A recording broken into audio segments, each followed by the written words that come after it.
You wake up, but your body doesn't. Your chest is heavy. Not metaphorically. Something is on you, pressing, breathing, watching. You try to move your hands, nothing. Your mouth opens to scream, nothing. Just air trapped in your throat like a bad secret. And then, you feel it. Not pain. Something worse. A warmth. A slow, deliberate touch. As if whatever sits on your chest knows exactly where to linger, and exactly how long. You don't understand it yet. You can't, but in medieval Europe, they would have known exactly what this is. They would have told you, you are not alone in your bed. And it's not human. The room smells damp, stone walls sweating in the cold. Straw mattress itching against your skin. You hear wind pushing through the cracks. Or maybe it's whispering. Hard to tell. Because your mind is starting to split. Half of you knows something is wrong. The other half doesn't want it to stop. That's the part they feared most. Not the demon, you see. Medieval Europe had a problem. A quiet one. A humiliating one.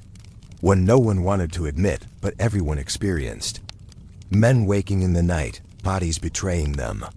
Sheets stained, hearts racing. No memory except fragments, shadows, pressure, pleasure. And the church? They didn't call it biology. They called it visitation. Something had come for you. Something had used you. And worse, something you might have welcomed. At first, it's subtle. A rumor whispered between monks. A nervous confession behind closed doors. A boy in a monastery waking up ashamed, convinced he's been touched by something unholy. But then the stories start matching. Too closely. A figure in the night. A weight on the chest. A presence that feels intimate. Too intimate. And suddenly, this isn't just sin. This is invasion. They give it names. Incubus. Succubus. Male demons. Female demons. Both with one purpose. To visit sleeping humans and take what they want, or worse. To give, because here's the part that really unsettled them. People weren't just victims. Some felt pleasure, and that changes everything. Now imagine you're a young monk. You've taken vows, purity, discipline, absolute control over your body. But night comes, and something breaks through. You wake up trembling, not from fear. From something you can't say out loud. Your body has done something forbidden. Without your consent, or so you tell yourself. But deep down, there's a question clawing at your thoughts. Did I resist? Or did I let it happen? That question? That's the real terror. Because medieval belief didn't stop at demons did this. No, it went further. It asked why the demon chose you.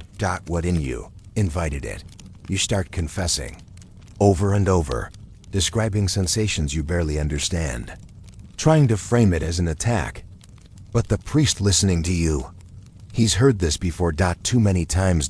And now suspicion creeps in. Because if demons are visiting, why are they choosing the same people again and again? Why do some report fear, while others describe something dangerously close to desire?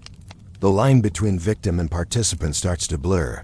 And once that line blurs, the accusations begin. At first, it's internal. You accuse yourself. You fast longer. You pray harder. You avoid sleep like it's the enemy. But sleep always wins. And the visits continue. More vivid now. More real. You start to anticipate it. And that's when the church becomes interested. Because this is no longer just about demons. It's about control. If your body can betray you in your sleep, then your soul is at risk. And if your soul is at risk, someone needs to step in. Suddenly this private, humiliating experience becomes something public. Investigated, documented, punished. They begin writing manuals. Yes, manuals. Instructions on how to identify demonic visitation. How to resist it. How to confess it properly. Even how to tell if someone is lying about it. Because here's the twist no one wants to admit. Not all encounters were treated the same. If you woke up terrified, you were a victim. If you woke up satisfied, you were something else. Something far more dangerous. Because maybe, just maybe, you weren't being attacked. Maybe you were participating in something forbidden. Something you couldn't control. Or didn't want to. And once that idea takes hold, the fear changes shape. It's no longer about what visits you at night. It's about what part of you opens the door. Church begins to push a darker theory. Demons don't just choose randomly. They are drawn to weakness, to desire. To hidden sin. Which means if a demon is visiting you, it's not an accident. It's a reflection of something already inside you. And now, every night becomes a test. Every dream, a potential crime. Every sensation, evidence. You stop trusting your own body. You stop trusting your own mind. Because what if the demon isn't forcing anything?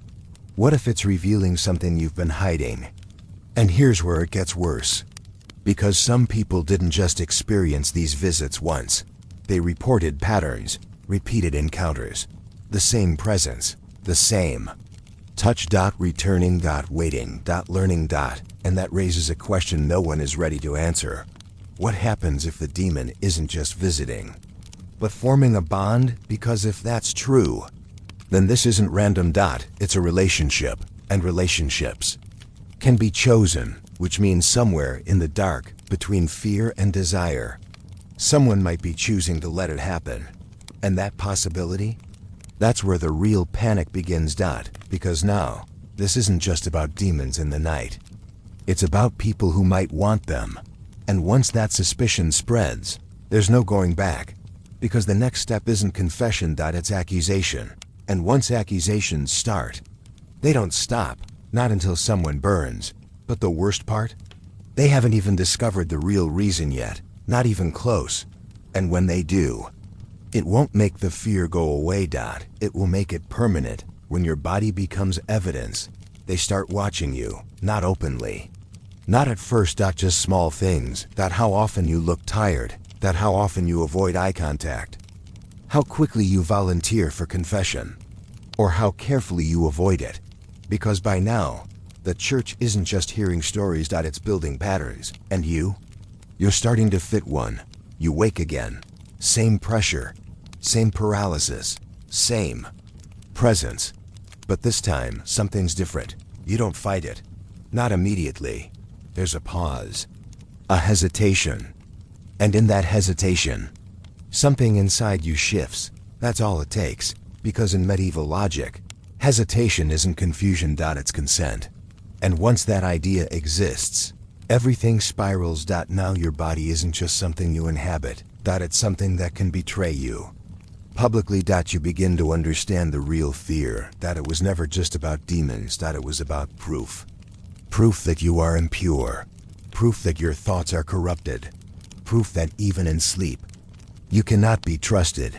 Because here's the hidden truth they don't say out loud. Nocturnal emissions weren't just embarrassing. They were evidence, visible, physical, undeniable. Your body had done something. And now it had to be explained. And if you couldn't explain it correctly, someone else would. The church begins refining its stance. Demons can cause these events.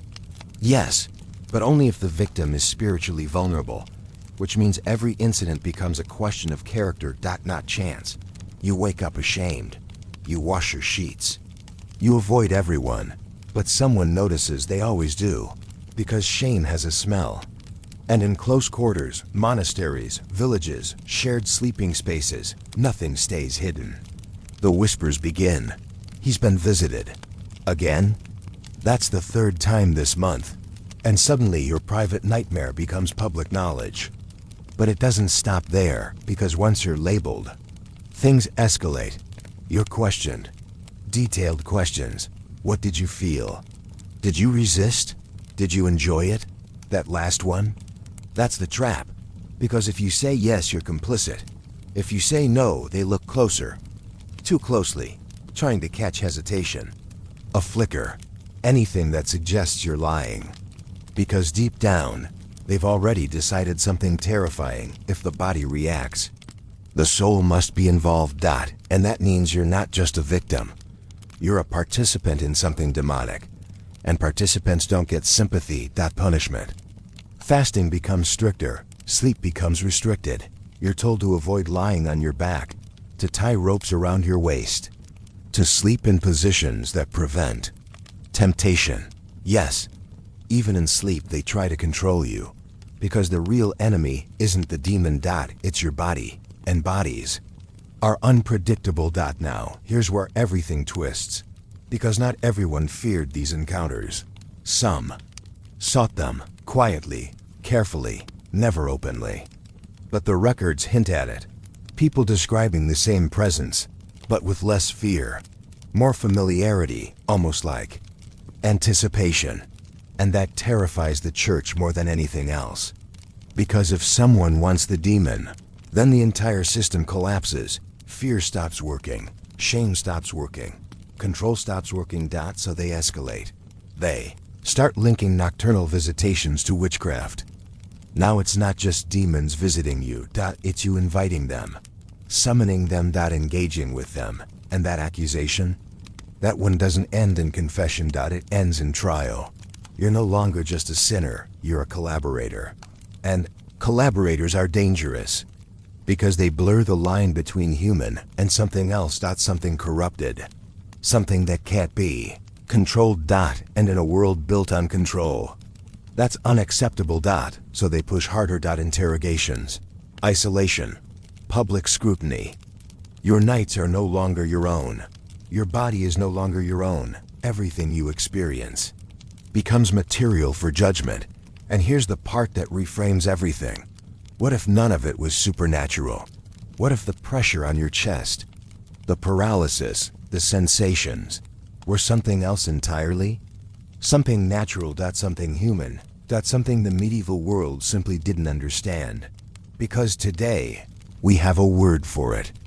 Sleep paralysis. We understand the brain, the body, the way dreams can bleed into reality.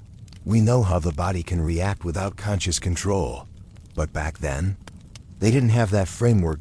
So they built another one, a darker one that turned biology into sin, into evidence, into something that could get you punished. Or worse. And that's the final twist. The real horror wasn't the demon. It was the interpretation.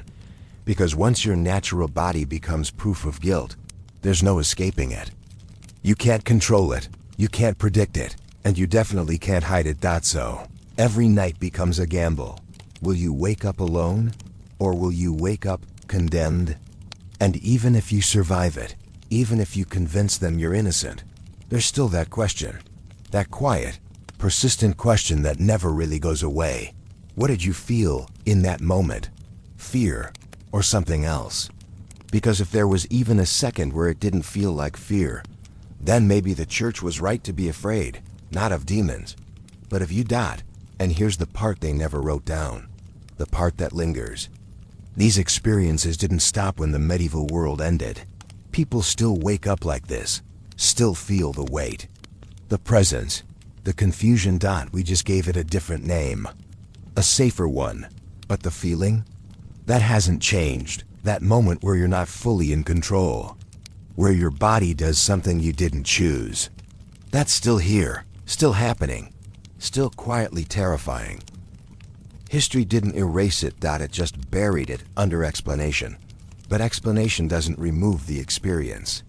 It just makes it easier to ignore. And if you've ever felt it, that pressure, that presence, that moment where fear and something else blur together, then you already know. This isn't just history. It's something closer, something that never really left, something that still visits. When the lights go out.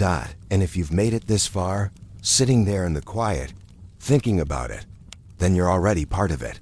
This is Blood and Empire, where the past doesn't stay buried. It lingers. It waits. And sometimes, it reaches back.